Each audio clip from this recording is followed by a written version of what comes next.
क्या आप जानते हैं हमारे पूर्वज हमें आशीर्वाद देने धरती पर आते हैं?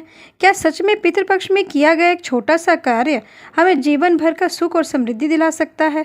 आज हम बात करेंगे पितृपक्ष के पीछे की रहस्यमयी कथाएं, घटनाएं और इसका महत्व। इस वीडियो को पूरा देखिए क्योंकि अंत में आपको वह रहस्य पता चलेगा जो शायद ही आपने पहले सुना हो।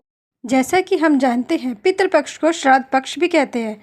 यह हर साल भाद्रपद महीने में पूर्णिमा से अमावस तक 16 दिन तक चलता है। माना जाता है कि इन दिनों में हमारे पितृ यानी पूर्वज धरती पर आते हैं और अपने वंशजों से तर्पण और श्राद्ध की प्रतीक्षा करते हैं। पितृपक्ष से ही संबंधित महाभारत काल में एक कथा आती है, जब महान योद्धा कर्ण मरण उपरांत जब स्वर्ग गए थे तो उन्हें सोने चांदी के महल तो मिले, लेकिन खाने के लिए अन्न नहीं मिला। उन्हें खाने के लिए भी सोना चांदी ही मिला। कारण यह था कि उन्होंने जीवन भर गरीबों को खूब दान किया, लेकिन कभी भी अपने पितरों को अन्नदान नहीं किया और न ही किसी और को अन्नदान किया।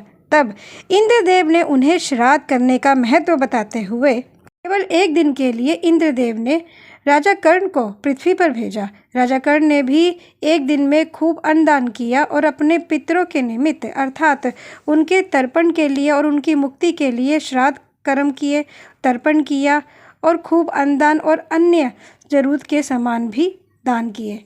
तभी से पितृपक्ष की परंपरा और भी मजबूत हुई। पितृपक्ष की महत्वता गरुड़ पुराण में भी बताई गई है। बताया जाता है कि पितरों के निमित्त जो श्राद्ध और तर्पण करता है, उससे पितृ तृप्त होकर वंशजों को अच्छा स्वास्थ्य, धन, संपदा और संतान का आशीर्वाद देते हैं। कहा जाता है कि पितृपक्ष में गया जी में श्राद्ध करने से 14 पीढ़ियों के पितृ मुक्त हो जाते हैं। इस स्थल को मोक्ष स्थली भी कहा जाता है। यहाँ स्वयं श्री नारायण पितृदेव के रूप में निवास करते हैं। यहाँ पिंडदान करने से पितृ ऋण से शीघ्र मुक्ति मिलती है। गया जी में पिंडदान का उल्लेख रामायण में भी मिलता है।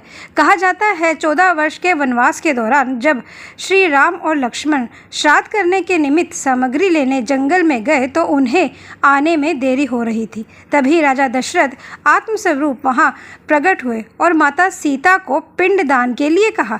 तब माता सीता ने बालू का पिंड बनाकर पिंडदान व तर्पण कर दिया, जिससे राजा दशरथ संतुष्ट हुए, प्रसन्न हुए और मोक्ष की उन्हें प्राप्ति भी हो गई।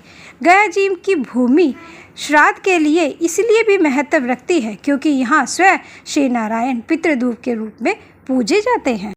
अब आपके मन में ये आएगा कि गया जी की भूमि श्राद्ध के लिए इतनी महत्व क्यों रखती हैं? क्यों यहाँ स्वयं श्री नारायण पितृदेव के रूप में पूजे जाते हैं? इसके पीछे भी एक बहुत प्यारी कथा है।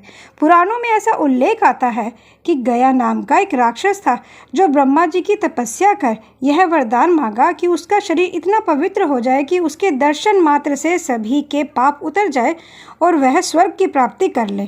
किंतु इस घटना के बाद स्वर्ग और नरक दोनों का संतुलन बिगड़ गया। यमराज जी से चिंतित हो गए। तब उन्होंने देवताओं से सहायता मांगी। देवताओं ने गयासुर के पास जाकर धर्म कार्य करने के लिए यज्ञ करने की इच्छा जताई। गयासुर इसके लिए तैयार हो गया और देवताओं को अपनी पीठ पर यज्ञ करने की अनुमति दी।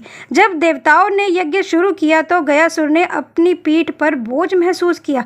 ब्रह्मा जी ने गयासुर को यज्ञ पूरा होने तक ना हिलने का आदेश दिया।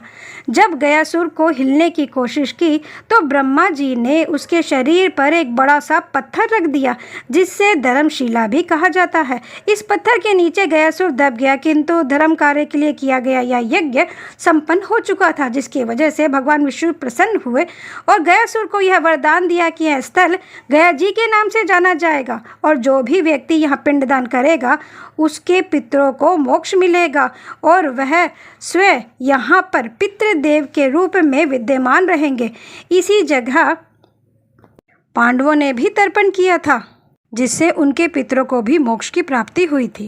इन सब कथाओं से आपको यह स्पष्ट हो गया होगा कि पितृपक्ष क्यों जरूरी है। इसीलिए पितृपक्ष को पूर्वजों का सबसे पवित्र पर्व माना जाता है। यह केवल धार्मिक अनुष्ठान नहीं बल्कि हमारे पूर्वजों के प्रति हमारी कृतज्ञता है।